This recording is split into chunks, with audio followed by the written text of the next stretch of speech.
O Canal do Panamá no último sábado, dia 30 de agosto, veio do Pacífico para o Caribe. Ah, então ele não estava no Caribe antes. Não, ele estava ancorado lá no porto de Rodman, no Panamá, do lado do Pacífico. E essa travessia não foi discreta. Tinha jornalista internacional acompanhando. Isso já mostra, assim, uma intenção de ser visto, né? Toda, ela se conecta com a estratégia maior do governo americano, certo? A gente tem visto, sob a administração Trump, essa política de pressão constante sobre a Venezuela. Precisamente. Essa ação naval não surge do nada, né? Ela se encaixa perfeitamente no que Washington chama de campanha de máxima pressão contra o regime do Nicolás Maduro.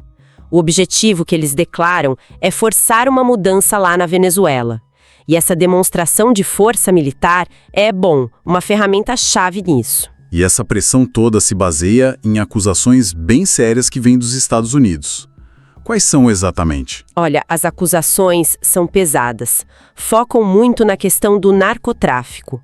Washington acusa o Maduro de ser um dos líderes do que eles chamam de Cartel de los Soles. Cartel de los Soles? O que seria isso exatamente? Não é um cartel como os que a gente costuma ouvir falar, né? Cali ou Medellín. A acusação é que seria uma rede criminosa que opera de dentro do governo e das Forças Armadas venezuelanas, usando, assim, a própria estrutura do Estado para facilitar o tráfico de drogas. E também acusam o Maduro de ter ligação com outros grupos narcotraficantes na América Latina. Então, basicamente, a acusação é de um narco-estado. E isso, para Washington, justificaria essa escalada militar ali. Falando escalada, o tamanho dessa força naval impressiona, né? Os relatos falam de números grandes. Sim, os números que saíram são significativos, merecem atenção. Falam em mais ou menos 4.500 militares americanos mobilizados só nessa operação ali na região do Caribe. É gente pra caramba pra uma operação que oficialmente é contra o narcotráfico, né? Com certeza. E não é só o pessoal. A frota em si. São quantos navios? Uns 7 ou 8? Isso, entre 7 e 8 navios de guerra. E o tipo de navio também diz muito sobre a capacidade que eles colocaram ali. Que tipos de navios? Inclui destruidores. São navios de guerra potentes, né? Armados com mísseis guiados para várias funções. Defesa aérea, ataque a alvos na superfície, submarinos. E também tem um navio anfíbio, o que é bem notável. E por que a presença de um navio anfíbio chama a atenção nesse contexto? Porque navios anfíbios são feitos para quê? Para transportar e desembarcar fuzileiros navais com equipamento e tudo em território hostil ou potencialmente hostil. Então, ter um desses ali sugere uma capacidade de projetar força em terra. Isso vai muito além de só parar a lancha de traficante em alto mar, entende? Entendi. É uma capacidade de ataque, mesmo que não seja usada. Exato. E ainda tem um submarino nuclear nessa frota. Submarino nuclear. Aí já é outro nível. Com certeza. A presença de um submarino nuclear sem tração naval como uma das maiores no Caribe desde os anos 90. E essa comparação com os anos 90, ela é muito significativa. Os anos 90 foram um período, pós-Guerra Fria, mas ainda com intervenções e operações americanas importantes na região. Haiti, Panamá. Fazer essa comparação histórica não é por acaso, sabe? Sugere que Washington vê a situação atual com uma gravidade parecida com a de crises passadas. Ou, no mínimo, quer passar essa imagem de seriedade, de prontidão para escalar se precisar. É uma mensagem bem forte para Caracas e para os outros países também. Certo. Diante dessa demonstração toda de força, qual é a justificativa pública de Washington? Eles falam abertamente sobre pressionar o Maduro? Oficialmente, a história principal é a luta contra o narcotráfico. Eles enquadram a operação como parte desse esforço contínuo de combater os cartéis que usam as rotas do Caribe para levar droga para os Estados Unidos, principalmente. Essa é a justificativa padrão, digamos assim, para muitas operações americanas na região há anos. Mas tudo indica que o foco é muito específico no Maduro, né? Vai além desse combate geral ao narcotráfico. Sem dúvida nenhuma. Se a gente conecta os pontos, o foco no Maduro fica claríssimo. A justificativa antidrogas funciona como um guarda-chuva, mas as ações específicas miram direto na liderança venezuelana. A gente vê isso em duas frentes principais, além dessa presença militar toda. E quais seriam essas frentes? Primeira é a frente legal, jurídica. É super importante lembrar que o Nicolás Maduro foi formalmente indiciado pelo Departamento de Justiça dos Estados Unidos lá em março de 2020.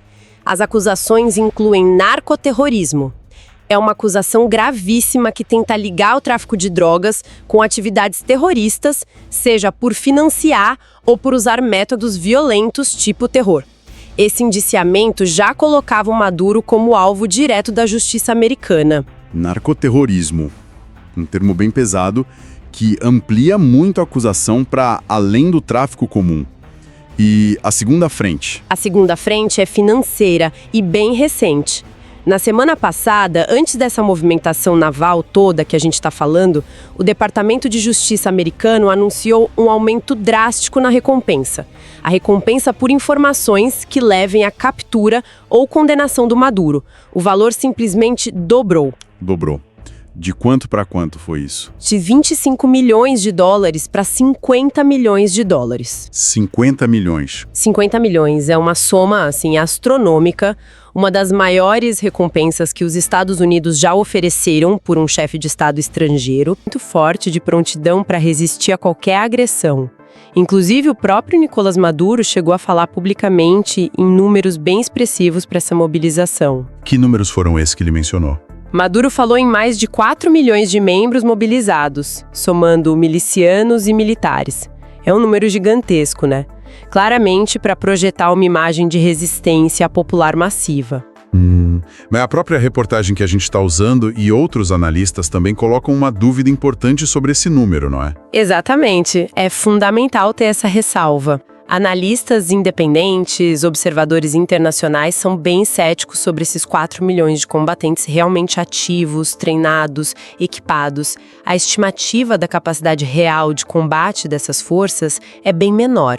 Tem uma diferença grande entre a retórica de mobilização em massa, que pode ter um objetivo de unir o pessoal lá dentro, de dissuasão psicológica, e a capacidade militar de verdade que a Venezuela conseguiria colocar em campo contra uma força como a dos Estados Unidos. Entendi.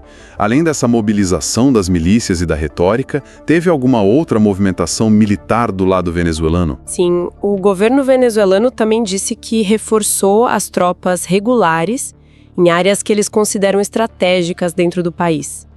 Um exemplo que foi mencionado foi a fronteira com a Colômbia. Essa fronteira é sempre um ponto sensível, né? Tem acusações dos dois lados, uma importância geopolítica enorme para a Venezuela. Reforçar ali pode ser tanto defesa real quanto um gesto simbólico de prontidão. Isso leva a gente a pensar sobre a diferença brutal de força aqui, né? De um lado, uma superpotência militar mobilizando uma das maiores frotas na região em décadas, tecnologia de ponta.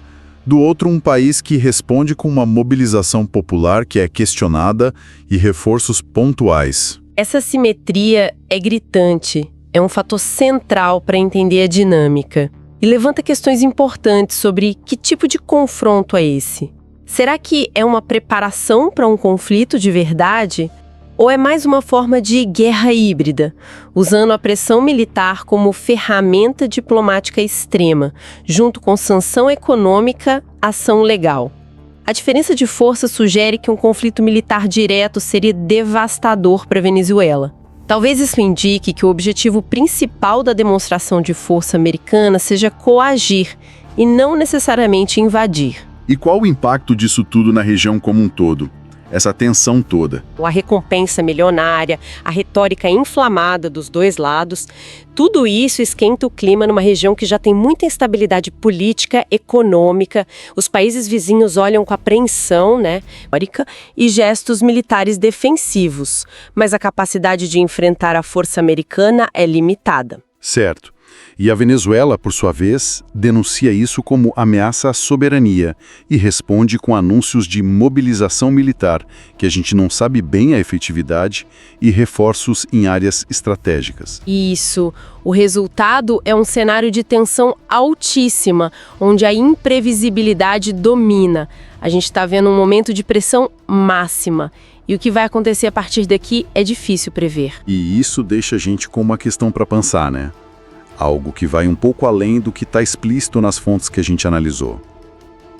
Considerando todo esse contexto histórico de intervenções na América Latina, a complicação geopolítica de hoje, o tamanho dessa força naval que é descrita como excepcional desde os anos 90, quais poderiam ser os objetivos não declarados ou as ramificações mais profundas dessa mobilização militar tão expressiva? Para além de combater o narcotráfico e pressionar o Maduro, que outras dinâmicas de poder, talvez interesses energéticos, controle de rota marítima ou uma reconfiguração da influência na região, poderiam estar em jogo nesse tabuleiro aí do Caribe?